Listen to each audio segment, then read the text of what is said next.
Bom, eu tô aqui com um cara, eu tentei fazer como é que fala? Uma pegadinha, falar que você era o lateral mochila, uma das coisas que você fala, eu não consegui fazer de jeito nenhum.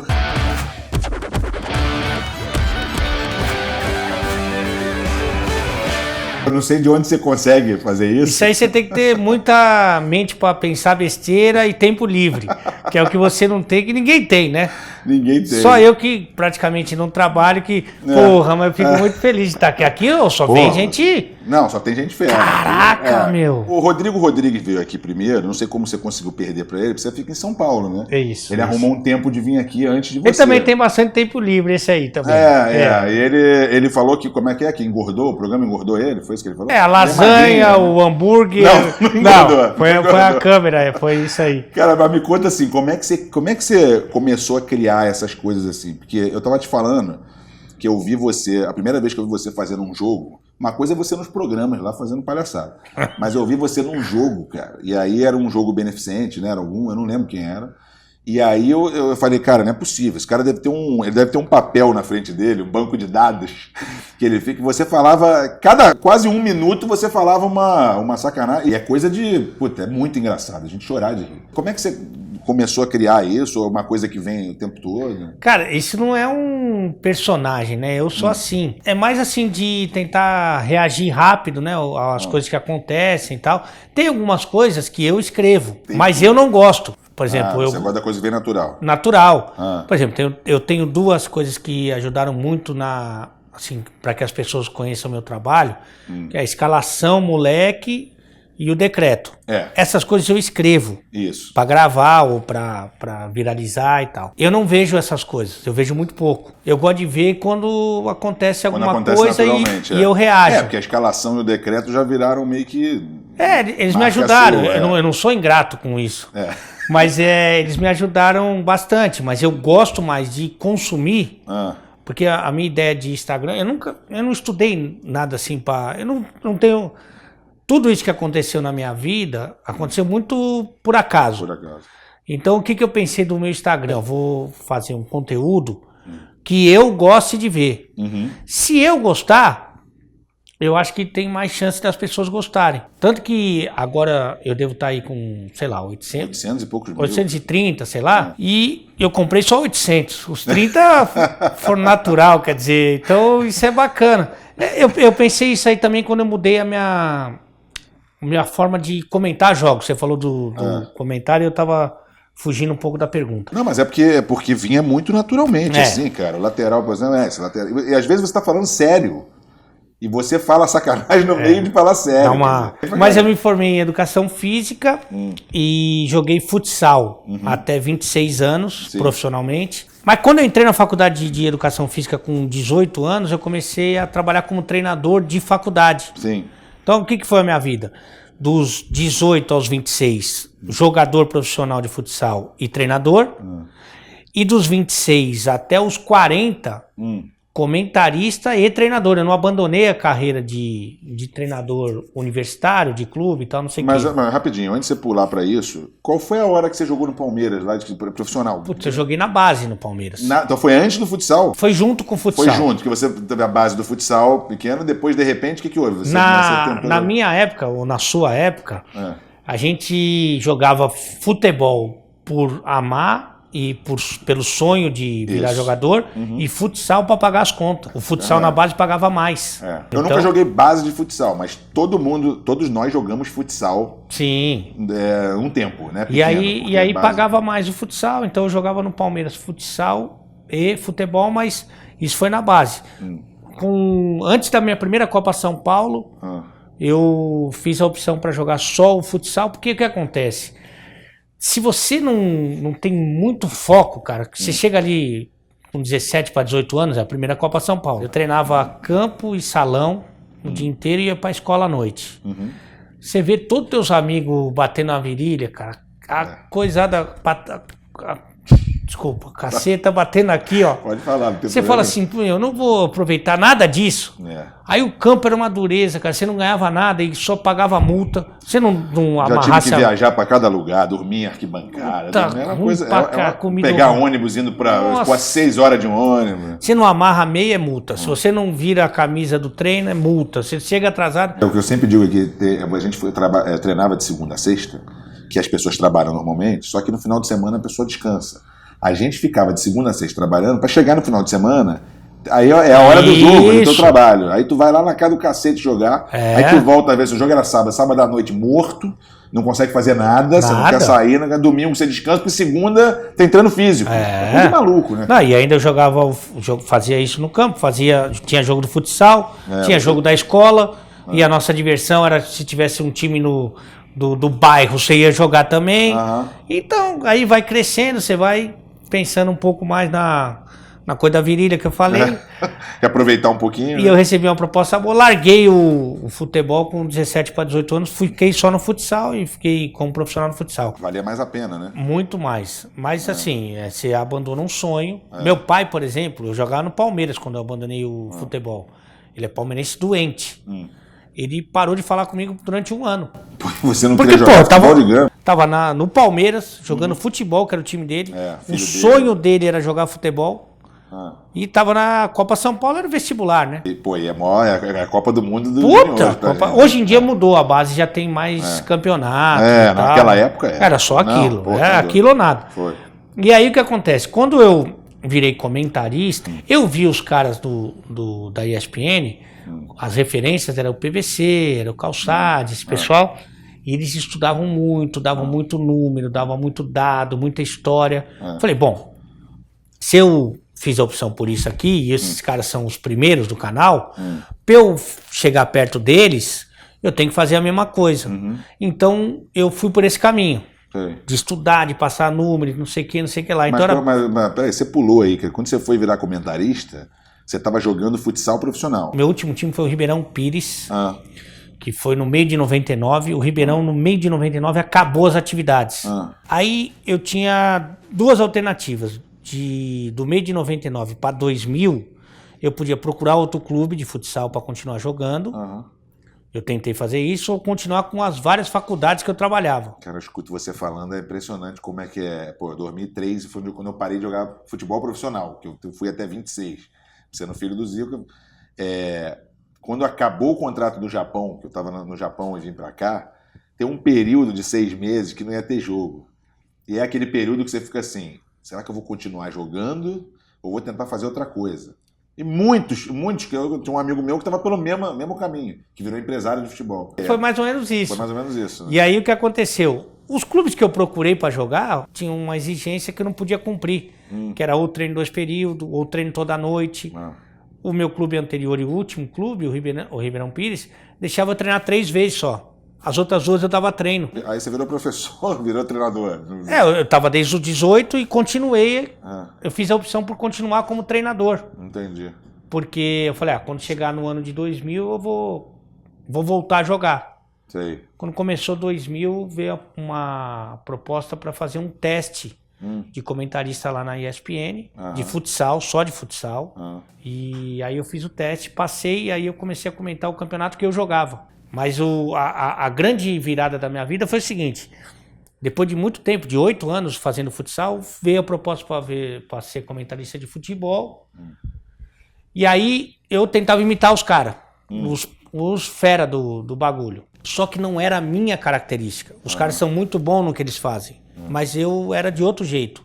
E uma vez vendo um jogo, uma reprise de um jogo horroroso que eu tava fazendo, aí eu falei, pô, meu, isso é muito chato, cara. Se nem eu aguento ver isso, como é que as pessoas vão aguentar? Porque eles têm aquela coisa da teoria, né? O cara eles mais têm da muito teoria, estudo, é deles. É.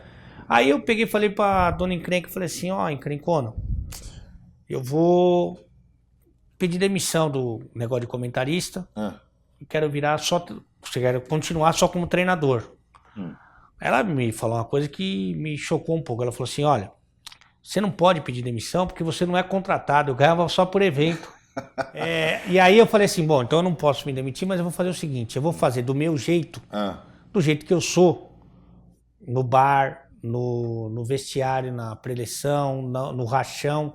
Eu vou fazer do meu jeito, não é o jeito dos caras. Logo na ESPN, né? Cara? Exatamente. Os caras vão me dispensar e aí eu vou voltar à atividade que eu acho que eu tenho mais aptidão, que é de ser treinador. Quando eu comecei a fazer isso, foi justamente quando a ESPN começou a observar com mais cuidado os números de audiência e tal. E essa linguagem, ela encontrou um público.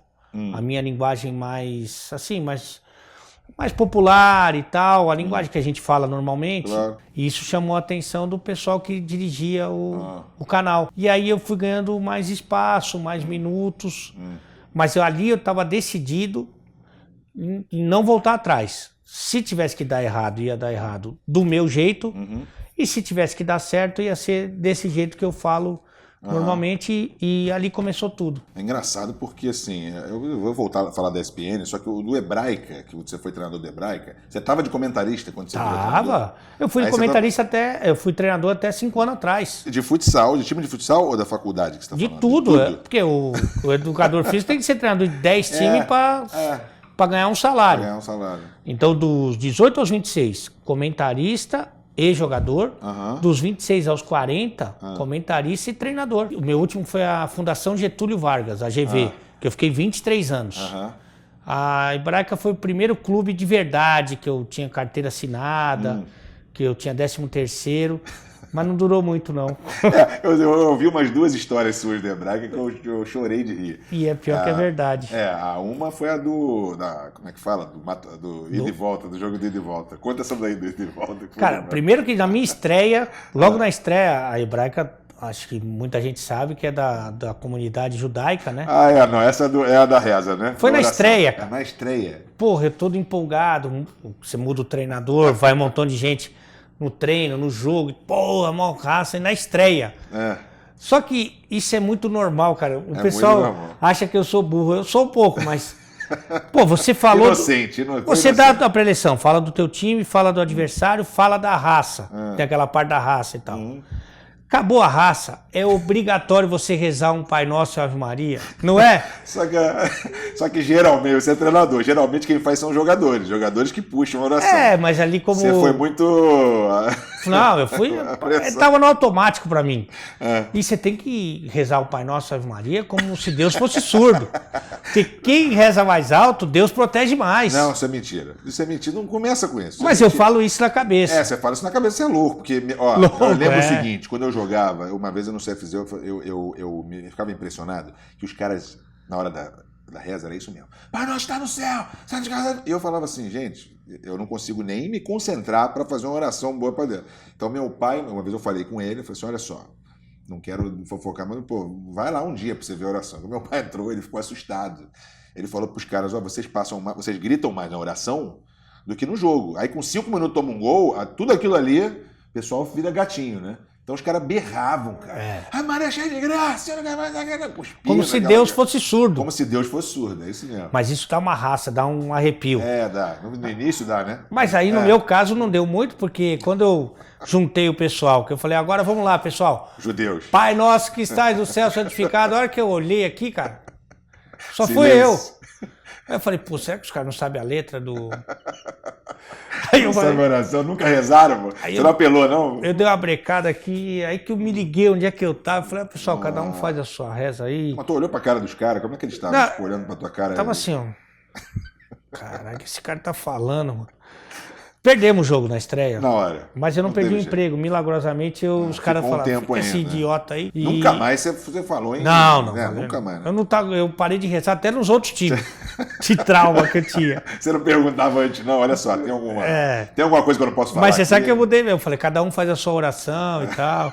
Cada um se concentra. Porque foi meio traumatizante. Mas eles faziam alguma coisa antes, não? Os judeus, não? Cara, eu só fazia uma corrente e em silêncio. A partir dali. Na verdade, rezando para eu continuar empregado. Por dentro, mas só por dentro. Pelo menos nisso Deus escutou. Você não gritou, exatamente. Ele não é sua. Mas só que aí passaram-se 3 anos, eu era treinador do adulto masculino e feminino lá. E aí passaram-se 3 anos e tal. Comecei a ter muita atividade na TV. Eu fui ganhando mais minutos na TV nesse meio tempo. E eu não conseguia cumprir a carga horária do clube. E no clube, diferente da faculdade, Você precisava do bater ponto, não sei o quê. E tá por dentro de tudo. Tudo, você tem que ter um horário ali. E eu não fui um bom profissional.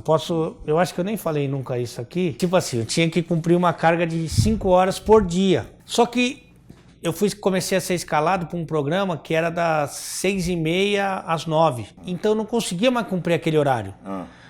Talvez fosse o caso de pedir demissão, mas a corda batendo no pescoço. E nesse você era contratado mesmo. Contratado, pô. Eu nunca tinha visto esse negócio de, de 13º, de cesta básica, essas coisas pra mim era uma novidade.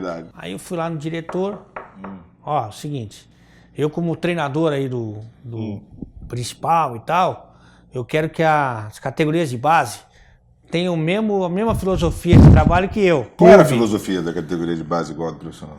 Assim, eu dava um tipo de treino, mas assim, os jogos que tentam refletir mais a realidade do jogo, de raciocínio rápido, tomada de decisão, e eu queria que a base fizesse isso.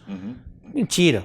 Eu queria alguém da minha confiança para estar de olho no profissional. Que dirigisse a base e que ficasse com o meu cartão de ponto mais importante. Nossa Senhora. Aí o que acontece? Os caras falaram, beleza, mandaram embora os moleques que dirigiam a base e trouxeram o meu. Na Hebraica, né? Na Hebraica. Aí trouxeram o meu, mas só que... Os profissionais do Hebraica que estão ouvindo isso devem estar adorando. Vão adorar ouvir isso. Só que a vida não erra. Aí eu trouxe o Tyson, né, que era meu auxiliar já nas faculdades e tal. Ele ia fazer um trabalho bom, ele é bom treinador. Só que aconteceu, dei o meu cartão pra ele. Eu espelhei o horário dele no meu. Cara, Júnior, juro por Deus, cara. Passou 3 dias, virou botar o dedo, não era mais o cartão. Aí eu ia fazer o quê? Só se eu desse o dedo pra ele, cara. Que azar, hein, mano? E aí eu faltava. Aí chegava, por exemplo, 10 da manhã. Passava na Hebraica 10 da manhã, o cartão, saía, voltava 10 da noite. Falei, pô, esses 2 dias os 2, 3 dias eu já matei. Que isso. Mas aí o que acontece? Como o futebol é resultado, até no clube, um time ia bem, o feminino ia bem. Só que chegou um dia lá que complicou, o playoff. Aí eu falei pro time, nós classificamos mal, porque o time treinava pouco, o treinador não estava no treino. Aí nós classificamos em 7º. Aí fomos pegar o 2º, que é o Juventus. A gente era muito pior que o Juventus. Juventus da Moca, Juventus. Né? Aí eu falei, como são 2 jogos, tem saldo de gols, aquele negócio, mata-mata. Aí eu falei assim, o importante é a gente chegar vivo, não no primeiro, no segundo jogo. Perder de pouco no primeiro. 1-0, por exemplo. Tá bom. Chegar nos 5 minutos finais do segundo jogo, você tá vivo ainda. Claro. Beleza, marcando. Treinamos isso, fomos pra preleção. Aí os caras 1-0. Falei, 1-0, os caras olharam pra mim e falaram, tranquilo, tá, vamos. Estão perdendo de pouco. Eu não queria que a gente quisesse jogar de igual, saísse, ia tomar uma goleada. E aí, chegar no segundo jogo, só tirar foto. Aí, milagrosamente, empatamos o jogo. Aí os caras, 2-1. 2-1 tá bom. Fecha a casinha. E acabou o jogo 2-1. Os caras não vieram pra cima, nós também não fomos. Acabou o jogo. Nós comemoramos mais que os caras. Aí tem aquele negócio de cumprimentar o adversário. Vai cumprimentar o adversário lá. Aí cumprimentou todo mundo, eu lá de último na fila, cumprimentei. E fui no treinador dos caras. Os jogadores também achavam que estavam, então, comemoraram pra caramba. Comemoraram? Os caras deram cambalhota. Aí eu fui lá, cumprimentei o treinador, falei, parabéns, professor. Até com uma marra, um pouco marra, que já era da televisão. Achou que ia golear, né? Agora, porra. Aí, tá lá. Falou, boa sorte aí no jogo de volta. Aí já ia saindo. Ele falou, jogo de volta, Lê? Você não foi na última reunião, não, da federação, né? Aí eu já meti uma humildade, né? Eu falei, não fui, não. Eu falei, não, só tem jogo de volta. Se ele cresceu, né? Se o time de pior campanha, no caso seu, ganhar o primeiro. Se o time de pior campanha já perdeu o primeiro, já não tem nem segundo jogo. Aí eu falei, meu Deus. Você foi ficando pequenininho assim? Eu falei, professor, não dá pra marcar um amistoso?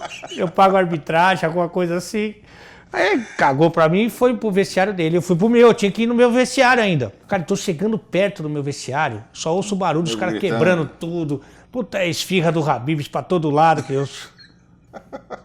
Uma puta zona. Eu falei, meu, e agora? O que eu vou falar pra esses caras, meu? Aí entrei no vestiário e falei, ô pessoal, um minutinho aí, por favor. Aí o capitão, pô, o professor vai falar, cara. O professor é fera, hein, cara. Aí eu falei assim, eu tenho uma notícia boa e outra ruim pra dar. Aí os caras, não, boa, professor, que nós estamos na pegada agora sangue nos olhos. Falei, a boa é que foi o melhor jogo de Hebraica no ano. Putz, os caras quebraram mais 2 lâmpadas, 3 chuveiros, mais 3 esfirras que vieram pra dentro.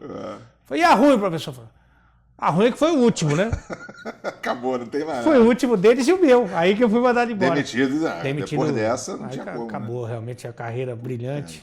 Que é isso? O cara não ia na federação pra... Não ia além do meu lugar. Aí você falou, bom, agora eu desisto. Aí você falou, pô, agora é só comentarista. Não, aí eu fui mandado embora da Hebraica, continuei na GV ainda. Você ainda ficou tentando mais ainda. Mas aí, porque além do... Assim, aí menos a parte financeira, porque a TV já me dava algum suporte.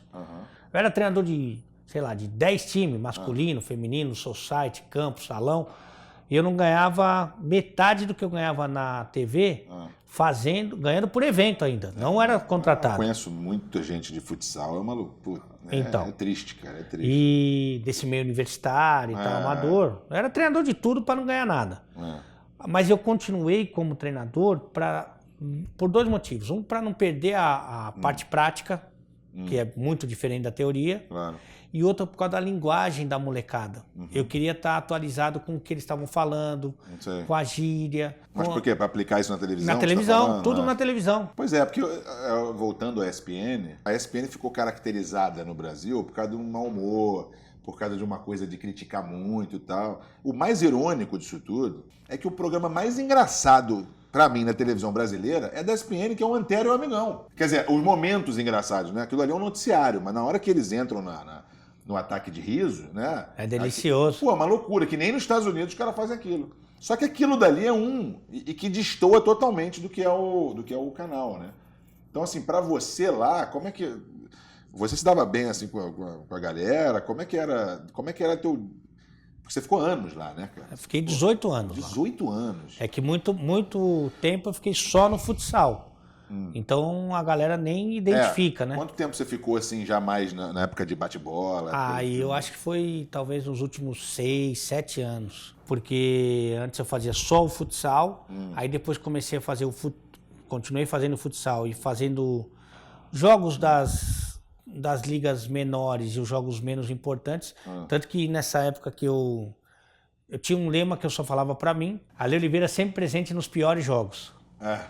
Tanto que pra me vingar dessa fase aí porque o jogo era ruim pra caramba. É meio que aquele terceiro reserva que só vai pro jogo, quando o jogo não vale nada. Acho que é muito mais que terceiro reserva. Mas era assim, era um jogo que tinha que cumprir a grade, ou às vezes estava no contrato, você faz esse campeonato, mas você tem que levar esse. Mas isso tinha em contrato, rapidinho, porque era assim, você era comentarista da casa, então não interessa se é programa de televisão ou jogo, ou você tinha assim, pô, ele é um cara de estúdio que não tem isso, o cara que é de estúdio, o cara que é de jogo? Não tem isso. Eu, durante esses 18 anos de ESPN, eu acho que durante pelo menos 14, eu ganhava por evento. Entendi. Então, se você for escalado para fazer o programa, você ganha tanto. Se você for escalado para fazer o jogo, você ganha tanto. Independente do jogo. No jogo do evento, por exemplo, se eu fazia o campeonato russo, para mim o campeonato russo era o melhor do mundo, porque eu estava ganhando um dinheiro que eu ficava rezando para sair a escala e o meu nome tá lá, porque o meu salário vinha daí. Quanto mais evento eu fizesse, quanto mais jogo você fizer. E aí eu peguei meio que um ranço dos jogos ruins, tanto que eu criei uma coisa que eu chamei de placar moleque, que é, o primeiro time é de verdade, o segundo time é um pouco da vingança. Então eu ficava falando assim, em Portugal, Benfica 1, bem, por favor, vai embora 10. Na Espanha, Raio Vallecano 4, Raio Vacas Amarelinhas 2. Na Itália, Parma 3, Aprauso 2. E eu ia fazendo, fazia das eliminatórias da Copa, que eu fazia jogo ruim também na eliminatória. Eliminatórias da Copa, Antiga e Barbuda 3, Ninfeta Depilada 10. Camarões 4, Casquinha de Siri 2,50 unidade. E ficava fazendo... Por isso que eu te falei que o único jogo, a primeira vez que eu tinha visto você como comentarista de jogo, foi esse jogo beneficente que eu te falei. Porque ninguém e aí era era você com o Rômulo, era uma palhaçada sem tamanho. E aí vai um pouco do espectador, porque eu via jogos beneficentes nos outros canais. E eu sabia que os caras estavam zoando, brincando, sem compromisso. E na minha cabeça, o cara que estava narrando ou comentando, ele não podia fazer a transmissão como se fosse um jogo. Ele tinha que entrar no mesmo ritmo dos caras. Então os caras zoavam o jogo e a gente zoava eles. E aí isso foi um produto de muito sucesso lá na ESPN comigo, com o Rômulo. A ESPN ela ficou conhecida no início porque era um jornalismo sério, era um jornalismo, eles faziam programas excelentes e tal. Só que com o tempo, nos últimos anos, passou a ser uma coisa meio... Sabe, parece que os caras estão sempre ranzinhos. Tem essa coisa, né? Que não é todo mundo, mas assim, você vê que tem uma fama de coisa meio... Isso ali você acha que meio que... Porque você destoava demais, né, cara? Você destoava era outra coisa. Não, já era um estranho no ninho. Era isso que eu tô falando. Pelo fato de não ser um jornalista por formação e não ser um ex-jogador. Eu falava que eu era o tio do café. Porque você não é nenhum nem outro. E além de tudo, tem uma linguagem diferente do pessoal. Por exemplo, os caras eles ficam até treinando, ou estudando, ou se preparando para não errar. Eu adoro o erro. Eu acho o erro parte, né, humaniza. O erro deixa você mais próximo do cara. Ninguém discute futebol no boteco, ou no rachão, ou no vestiário, assim, formal. A linguagem é outra. Mas isso é uma coisa normal de televisão, né? Filme, novela. Eu sempre brinco que novela, eu falo, ninguém fala desse jeito na novela. Mas tá vida real, isso tá mudando até, por exemplo, a Globo. A Globo, o Adnet, que é um gênio, fez um programa que zoa a Globo. Impressionante. Que fala de outras marcas. Mesmo o Multishow, que é uma perna, adora mostrar os erros. Você pega, sei lá, o Vai Que Cola, o Atatá. É muito mais permissivo, de não se levar tão a sério. É que tá entrando no espírito da internet também, né, cara? Porque a internet, um pouco ela disso. dominou. Mas o importante é você, assim, tem todos os estilos. E aí o cara que tem o controle de remoto na mão, ele decide qual é o melhor pra ele. Pois é. Acho que você era ali um alívio pra quem, entendeu? Aí já não queria... E tem gente também que não gostava, que gostava mais de uma discussão mais séria e tal. Eu, como você também, como muita gente, é o seguinte... Eu só brinco com quem eu tenho intimidade. Com a bola, como a gente nasceu com a bola, viveu com a bola, estava ou na quadra, ou no campo, ou na areia, ou no... Pra gente a bola é íntima. A linguagem muda mesmo. Então, assim, eu tenho intimidade, eu brinco com a bola que eu tenho intimidade com ela. Pra mim é fácil brincar. Mas quem decide é quem tá com o controle na mão. O que me deixa chateado nesse meio como um todo... Por exemplo, eu não gosto de você, não gosto do teu programa, não gosto do Júnior, não gosto, tá bom? Então eu não vou consumir você, eu não vou ver teu programa. A pessoa ela faz questão de falar mal de você. É verdade. Pô! Isso aí você não vai fugir nunca, né? Então... Você tem rede social, até ia falar assim do Instagram, do fenômeno que você tem no Instagram. Eu tava curioso, eu tava falando aqui antes, pô, eu imagino quando ele faz um decreto daquele, o que ele deve receber de... Tudo bem, a maioria esmagadora elogia, rindo, então, mas sempre tem um que escreve um negócio, não sei se você lembra de alguma absurda assim, mas assim, coisa que você... Teve uma crise grave de relacionamento, de postura e rompimento, uma vez que eu falei num decreto, que eu falava, eu voltei a falar há algum tempo, o decreto ao vivo no programa de esportes. Você imagina você falar de uma coisa, de brincar com a noite, assim, com a bebida, com pegação, num cenário como esse, mais fechado, mais quadrado, ao vivo num canal de esporte como a ESPN. E uma vez nessas, que é tudo brincadeira, eu não faço nada, eu sou da categoria subóbito. A maior loucura que eu fiz foi ver um jogo da Série B na sexta-feira à noite, nos últimos tempos. Aí eu falei que... porque hoje quem viu Penta já aguenta. Então muita gente associou o fato de quem viu Penta ter um bebê. Nossa. Falou que então que era pedofilia. Na época minha filha tinha 4 anos. E eu era um pedófilo segundo algumas pessoas. E ninguém vê a Copa do Mundo com 0, com 1, com 2, com 3, com 4 anos. Ninguém vê a Copa do Mundo. Foi uma brincadeira que tipo... que hoje o mundo tá... Eu nem sabia o que estava acontecendo, me ligou um cara do UOL, que eu saí da TV, eu fiz o decreto, saí da TV, fui para uma reunião, meu telefone bombando, o cara do UOL falou, Ale, você quer falar alguma coisa? Eu falei, do quê? Aí ele falou assim, não, porque o decreto que você fez, aí tá muita gente criticando, te acusando e tal. E naquele dia eu tinha feito até duas coisas que eu fiquei com medo. Mas quando eu penso alguma coisa, escrevo uma coisa que eu fiquei com medo, aí que eu falo. É diferente do que deveria ser. Eu falei, hoje é dia do Netflix virar Xvideos e fiz o bonde da Casa da Luz Vermelha. Nossa. Coloquei o Neto, o Veloso, que eles tinham saído um vídeo deles. Coloquei o filho do Lula, que tinha numa lancha. Foi bem tranquilo. Que você fez. Renato Gaúcho, que tinha ganho a Copa do Brasil. Fiz um bonde desses. O Diego Ribas, que tinha sido pego no bafômetro. Eu fiz um bonde desse. Falei, bom, ou é o Netflix, ou é o bonde da Casa da Luz Vermelha. Não passou pela minha cabeça que fosse o Civil Penta Já Aguenta. Aí o cara me falou, eu falei, não. Eu falei assim, não, isso é uma brincadeira. Minha filha tem 4 anos, ninguém vê a Copa do Mundo com 0, com 1, com 2, 3 anos e tal. Eu falei isso. Me liga o pessoal da ESPN, até uma advogada na época falou assim, você tem que pedir desculpas publicamente. Nossa, isso aí eu falei assim, olha, eu não vou pedir desculpa porque eu não falei nada com maldade. E se eu pedir desculpa vai ser assim, eu tô assinando que eu errei.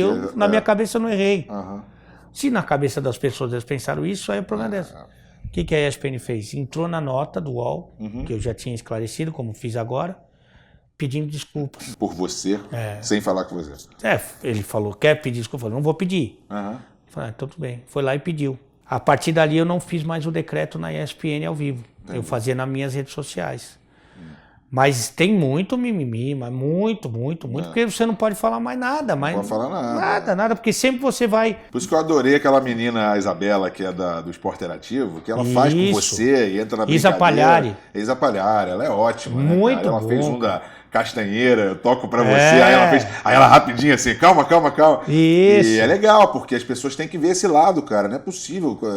Desde quando o mundo perdeu o senso de humor, cara, Não, e no caso das meninas, deixa ela trabalhar, deixa ela beber, deixa ela curtir, deixa ela zoar, deixa ela fazer o que ela quiser. Claro. Então acho que essa é a pegada. Mas você é a prova disso por causa dos próprios seguidores, tudo esse sucesso que você faz. É de um público que de repente está tão cansado dessa coisa convencional, do mimimi que não pode, que é o que o cara, entendeu? Ele fala, eu vou seguir esse cara aqui, porque ele fala o que eu quero ouvir, entendeu? E não ficar com essa palhaçada O que eu tenho ainda, porque o decreto já tem mais de 3 anos. Claro. Toda sexta-feira, o decreto para muita gente é tipo como se fosse um aval para começar a quebrar o fim de semana. E aí o que acontece? Eu sempre penso numa forma de me defender. Sempre penso numa fuga. Então, quando eu faço um decreto, eu fico pensando assim, falo assim, mas... Se falarem isso... Se o cara me perguntar o que eu vou falar. Então, por exemplo, vou dar um exemplo aqui. Falo assim, porque você não é a dona da lanchonete, mas hoje eu quero saborear o seu hamburgão. Você... pode maldar a história. Se o meu chefe ou alguém vier me perguntar, você não vai na lanchonete, você não come um hamburgão? Eu como um hamburgão. Tá bom. Então eu sempre tenho... Sempre tem uma explicação. Sempre tem uma fuga. Claro. Eu consigo ajeitar de uma forma ou de outra. Dessa daí não foi nem a pior polêmica sua. Teve aquela coisa que foi horrível, o negócio do racismo lá, que você até, numa vez que você veio aqui na casa do meu pai, você contou pra mim como é que foi a história. Queria que você olhando pra trás, assim, como é que você vê aquilo que aconteceu? Porque, assim, pelo que você me explicou, foi uma coisa... não foi nem uma brincadeira, foi uma coisa assim, uma coisa absurda, né, cara? O tipo de acusação que foi. Foi uma maldade muito grande, mas a maquiadora que foi a citada, né? Ela, de pronto, ela se manifestou publicamente, dizendo que em nenhum momento eu tive nenhum ato racista com ela. É que como isso saiu na coluna do Léo Dias, ele tem um alcance muito maior, né? Claro. A maquiadora, via ESPN, soltou uma nota pública dizendo que aquilo era mentira, que aquilo era uma inverdade. Mas o que acontece é o seguinte, e eu até tentei mudar um pouco o meu perfil por causa disso. Chegou a parte final do meu período ali na ESPN e eu ficava muito mais com o pessoal da cozinha, que a gente chama. Eu não ficava muito na redação, não ficava muito com os jornalistas, não ficava... Acho que eu perguntei da tua relação, porque eu sabia que assim, não era. Eu ficava muito com os câmeras, eu ficava muito com a maquiadora mesmo. Estava muito desgastado já lá. E assim, é mais o meu ambiente. Quando começou a ter jogador comentarista, eu me juntei mais com os jogadores. Uhum. É uma linguagem mais próxima do que eu estou acostumado e tal. E a gente, jogador, o pessoal ali que a gente fala da cozinha, a gente não tem esse negócio de mimimi, um brinca com o outro, fala, ô Ale, você é gordo, você é isso, você é aquilo lá. Negão, viado, não sei o que, nem falo. E essa linguagem, ela de forma alguma me afetava e afetava os meus ali, os meus pares. Mas como eu comecei a tomar um espaço que não era meu ali, algumas pessoas se incomodaram e tentaram usar isso contra mim. Mas assim, ninguém que eu estava brincando... Estava se incomodando. Incomodando. A minha sorte é que essa pessoa que realmente foi muito maldosa e assim, a vida se encarrega de cobrar, ela podia ter pego um montão de coisa. Como ela inventou do racismo, ela podia ter inventado outras coisas muito piores. Sei lá, de homofobia ou assédio. Ela, na hora da peneira, acho que ela fechou o olho e pegou o do racismo, ela me ajudou demais. Porque a minha esposa é negra, pois é. Ela tem 2 filhas negras que moram comigo, o ambiente do futebol. Todo mundo, né? O ambiente do samba, que é onde eu vivo. Então ela atirou errado pra caramba. Tanto que a pessoa que publicou a matéria, ela veio 2 semanas, aquilo não me atingiu de forma alguma. É que eu lembro que no dia seguinte você fez até... Foi no dia seguinte? Foi do decreto. Não, mas você fez um vídeo com a sua família. Isso. E tudo falando no horário que normalmente eu faria o decreto, meio-dia de sexta-feira, eu fiz a minha família chegando. Entendi. E a minha filha, que Deus perdoe essas pessoas ruins, abrindo um cartaz. E aquilo é muito... Eu não falei nada. Eu não marquei a ESPN no vídeo, eu agradeci os fãs, agradeci a rádio, o Estádio 97. Mas aquilo foi bem emblemático, assim, né? Mostrando. Mas eu não vou agradecer a ESPN porque ela não me apoiou. E aí a pessoa que publicou aquilo lá me ligou 2 semanas depois e falou, a mesma pessoa que te acusou de racismo, te acusou de pedofilia, assédio e homofobia. Aí, tá vendo? Eu falei, pode publicar. Você quer estar perguntando se pode publicar? Pode publicar. Você não me consultou da primeira vez, não consultou ninguém. Aí não publicou, porque evidentemente era um absurdo. Que viu que o tiro saiu pela culatra, né? Mas ali eu acho que faltou uma defesa mais enfática da TV.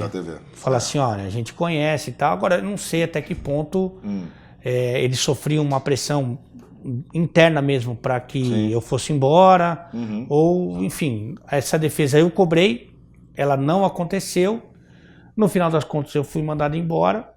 Mas, assim, de 1 ano e meio para cá, que é quando eu fui pro esporte interativo e tal, cara, minha vida melhorou muito. É isso que eu ia falar. Nada acontece por acaso, né? Então você acabou indo para um lugar que, assim, eu, por experiência própria do meu pai, ficou lá há muito tempo. Era muito a liberdade que eles dão para os profissionais, para fazerem não só dentro do canal, mas também fora, né, cara? Muito. Você tem um canal agora do YouTube, que o canal é da Esporte Interativo, mas que você... Tem o meu programa. Você tem um programa dentro do canal. Isso. Como é que é isso, mais ou menos? Explica isso. Quando eles me chamaram para... De Sola, né? De Sola. O canal chama de Sola e o programa Ale Oliveira Responde. Quando eles me chamaram, eles já tinham... O Esporte Interativo sempre teve essa visão de rede social muito forte, de Facebook. Foram os pioneiros, eram os principais. E agora eles voltaram também a ser inovadores a partir do momento que eles fecham uma parceria com o Facebook para a transmissão dos jogos da Liga dos Campeões. É uma realidade. Minha filha tem 10 anos, ela não vê televisão. É impressionante, né? Ela só vê aqui, ou no máximo, ela põe o conteúdo do YouTube. Bota lá. Apple TV, Netflix, tudo isso. Televisão não tem mais. Aí, eles, quando eles acertaram um contrato comigo, eles acertaram um contrato multimídia, em que rezava que eu faria um programa no YouTube, no YouTube deles. Sei.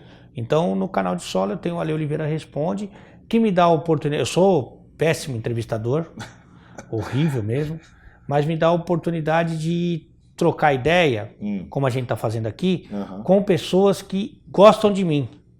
Então, como você faz, muitas vezes, acho que a maioria, eu que marco as entrevistas com pessoas que eu já sei que aceitam o meu trabalho. Sou sempre eu, é isso aí. Que gostam de mim. Então, assim, o cara que eu acho que é o principal da entrevista, não é nem a capacidade de entrevista, o cara querer estar lá. A internet, essa liberdade, ela fez com que tenha muita gente ruim fazendo coisa também, lógico, porque é como música, a mesma coisa, né? Quando você agora não tem mais gravadora e tal, e qualquer um pode lançar música, existe muita coisa. Claro. Mas em compensação tem muita gente que não teria oportunidade, né?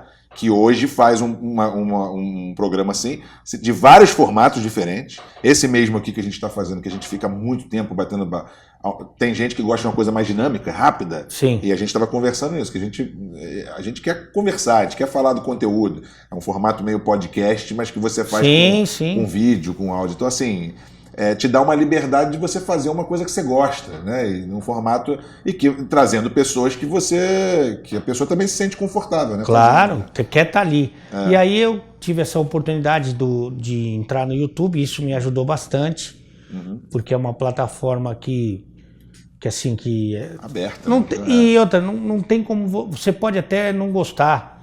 Os velhos, eu sou... Assim, eu gosto de televisão pra caramba. Demorei muito pra... Mas é uma realidade, tá estabelecida. Então me deu essa oportunidade de pisar nessa plataforma. Eu tenho a TV, eu tenho o rádio, eu tenho as redes sociais. Então, para que mais pessoas consigam ver o meu trabalho. Isso é importante. Outra coisa que você falou de liberdade fora da TV... Eu nunca tinha feito um jogo beneficente na minha vida. O ano passado, com o Esporte Interativo, que o Zico até zoa bastante, eu fiz 15 jogos. Para mim, tá ali do lado dos jogadores de verdade, ou de celebridades, ou até de ir em cidades, para que as pessoas possam tirar uma foto, trocar uma ideia. E tudo isso é muito legal, ajudando... o próximo, pra mim é um sonho. Eu, evidentemente, não tenho saúde, nem joelho, nem fígado pro pós-jogo. Nem futebol, né? Nem futebol. Mas eu quero estar ali. Então eu quero estar ali com o povo, quero ajudar, quero, ver os meus ídolos, né? Então aquilo é maravilhoso. Então, assim, você não tem um comentarista de TV que recebe... esse número de convites. Esse carinho também, a idolatria de você, você pegou um tom meio comédia também, né? Muito, né? Muito mais isso, assim, mas pela tua capacidade, lógico. Como é que o negócio do fim do canal, o Rodrigo teve aqui, contou a história inteira, mas assim, foi estranho pra você, porque tinha acabado de chegar. Né? Tem pouco tempo na Esporte Interativo. Falar, cacete. Aí tem uma reunião. Aí chega lá, acaba o canal da televisão e fala, logo eu. Pra mim foi diferente pra grande maioria aí. Porque eles já estavam lá há muito tempo. Não é nem por isso, porque eu tinha tirado férias. Eu tava em Fortaleza, tava no parque aquático com a minha família. Então, como você já tá hospedado dentro do parque... Você praticamente não leva nada pra ir brincar e tal, com a minha filha e tal. O ano passado foi um ano complicado, né? Porque teve muita mudança na minha vida e tal. E a gente tava aproveitando pra relaxar. Que sorte. Saímos do apartamento, eram umas 10 e pouco da manhã, fomos embora.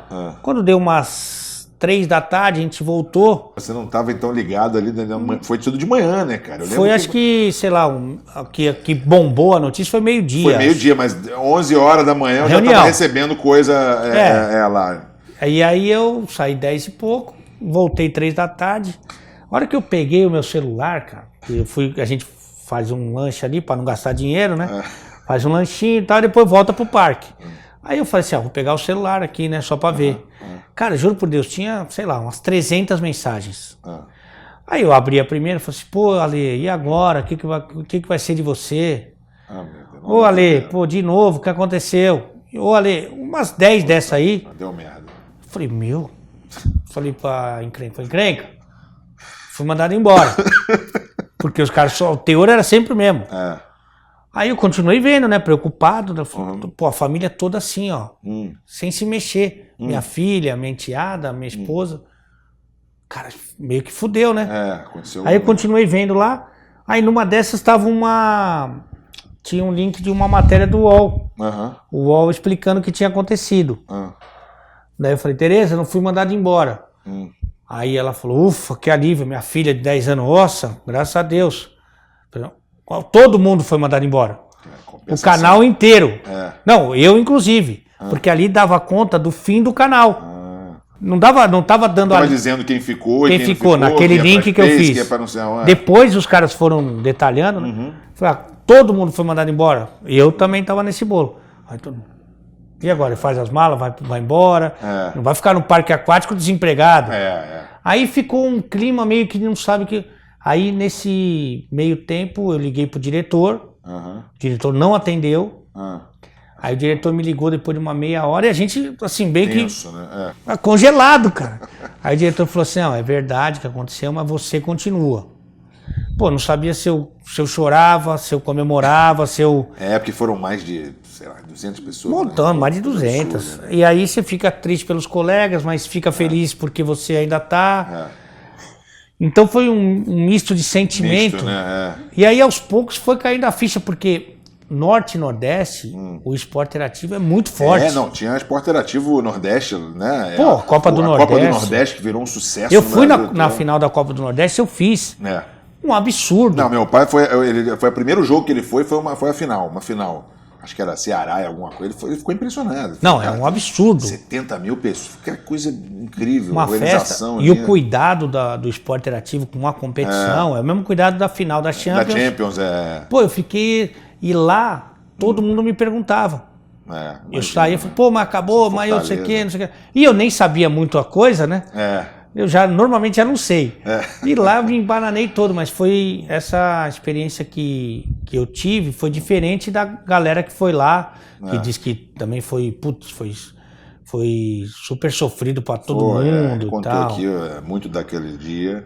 E eu tava até... Porque o teu programa, ele continua meio que na Space, né? Que passa na Space. 10h50 ao meio-dia no Space. Mas deve ser estranho, né? Que você tá num canal que não é o teu canal, mas tem o símbolo do canal, e aí tá no Facebook.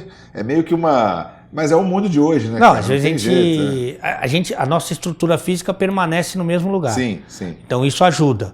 Mas às vezes você entra, sei lá, depois do Máquina Mortífera e sai para entrar o Soldado Universal, sei lá. Então é muito louco. Tanto que eu brinco com os caras, eu acho que foi uma semi-coincidência. Mas o decreto ele ficou mais forte, mais pesado um pouco, no Space. Porque às vezes... Os filmes você vê a Sharon Stone dando aquela, sabe, faz a abertura. Eu brincava que eu via os jogos da NBA no Space na época que passava, e era porque eu estava assistindo basquete. Na hora do intervalo, só vinha filme de terror, de matança, cara, os intervalos. Eu ficava, cara, tô aqui meia-noite assistindo jogo de basquete, tô com medo dos intervalos. Mas a gente, pelo menos a gente tá tentando fazer o programa, que é um programa de placa, né? Que eu não assisto programa de esportes, também é uma coisa que eu não deveria falar. Mas tô falando. Eu não assisto. Eu gosto de ver novela, gosto de ver a Tata Werneck. A Tata Werneck é uma figuraça. Nossa, ela arrebenta. Eu gosto de ver coisas assim. Mas é um programa que eu assistiria. O de placa eu assistiria. Eu gosto de fazer. Legal. Até porque é 1h10 também. Então acabou rapidinho, já foi. Vocês cantam lá, fazem música. Faz de tudo. Então, assim, é bem diferente. Eu acho que quando... Tomara que esse programa fique... Mas não dá pra saber. Mas quando a gente olhar pra trás e falar, pô, tinha um programa. É verdade. Que os caras tocavam o violão, faziam samba. Faz com prazer, que é o que a gente faz aqui, que é o bom. Nem vê passar o tempo. Nem vê passar o tempo. Nós estamos aqui há um tempão. Vem cá, hoje é sexta-feira na gravação. Tem algum decreto aí de... Decreto de youtuber, não? Que, pô, decreto de apresentador, sei lá. Não tem alguma coisa...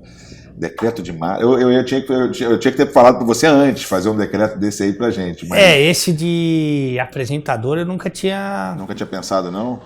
Nunca tinha pensado. Qual que é a censura? Não, censura não tem censura no meu programa. Pode falar o que você quiser. Porque, por exemplo, tem uns decretos que falam, vamos supor, só dar um exemplo. Tipo, eu não tô nem falando, mas falei. Hoje é dia de cutucar o umbigo por dentro, o pessoal acha que é forte. Aqui não tem nada forte. Eu vou te chamar de fisioterapeuta para você vir cuidar do meu dedão sem osso. Eu não sou fumante, mas hoje eu vou te dar para experimentar o meu charuto de carne. Então tem umas coisas que são meio pesadas. Entendi. Mas tem também do meio artístico, por exemplo. Hoje eu vou beijar mais do que a Anitta no novo videoclipe. Você viu a Anitta? Pô, ela beijou 28, cara. Ela beijou naquela premiação lá, ela beijou também, um cara que entrou, eu falei, cara... O cara, inclusive, é de um grupo que chama Atitude 67. Que depois daquele dia mudou pra Atitude 69. Porque ali o cara ganhou pontos né? Ganhou muito ponto. Mas saiu com a moral danada dali. Entendeu? Desse do coisa, eu juro que eu vou... Pensa depois, você faz um decreto nosso e posta lá pra gente. Mas que também nós estamos um pouco mortos também, né? Decreto dos mortos? Não, do casamento, né? A gente tá casado agora, né? Então... Agora não, já tô há 7 anos já agora. 7 anos? E esse número que é um pouco... 7, é meu número, eu gosto do 7. Mas o pessoal fala... 7 aqui. O pessoal fala que dá azar. Mas o decreto é isso que eu te falei. Tipo, você sugere uma coisa... Mas não necessariamente. Hoje eu falei, inclusive, no programa, eu falei assim, nessa sexta eu vou te chamar de elevador, porque você vai subir e descer quando eu apertar o teu botão. Mas aí, se você é o elevador, o que você faz? Claro, é o que você faz. Não, tem não é? Outro dia o pessoal ficou bravo comigo lá no canal, porque eu falei assim, eu vou te chamar, nessa sexta eu vou te chamar de... atendente do Subway, só para você preparar o meu de 15 centímetros. Ué, mas o que você vai... Mas é verdade, é o sanduíche. Ué, que eu tô falando, isso que eu tô falando. Tem dois... Não é? Pra nossa faixa etária, a gente pode usar, acho que cabe mais. Eu não sou o lobo mau, mas hoje eu vou comer a vovozinha, que eu acho que encaixa mais pra gente aqui. Senão vai sair. Já deu, já. Irmão, obrigado. Pô, tá louco. O pessoal acha que aqui é água, mas nós botamos, né? Eu acho que você derrubou um pouco. Eu que te agradeço, tá louco, meu. E parabéns pelo teu trabalho, é muito bom ver coisa boa no YouTube e você é uma referência para todo mundo. Pô, que isso, valeu.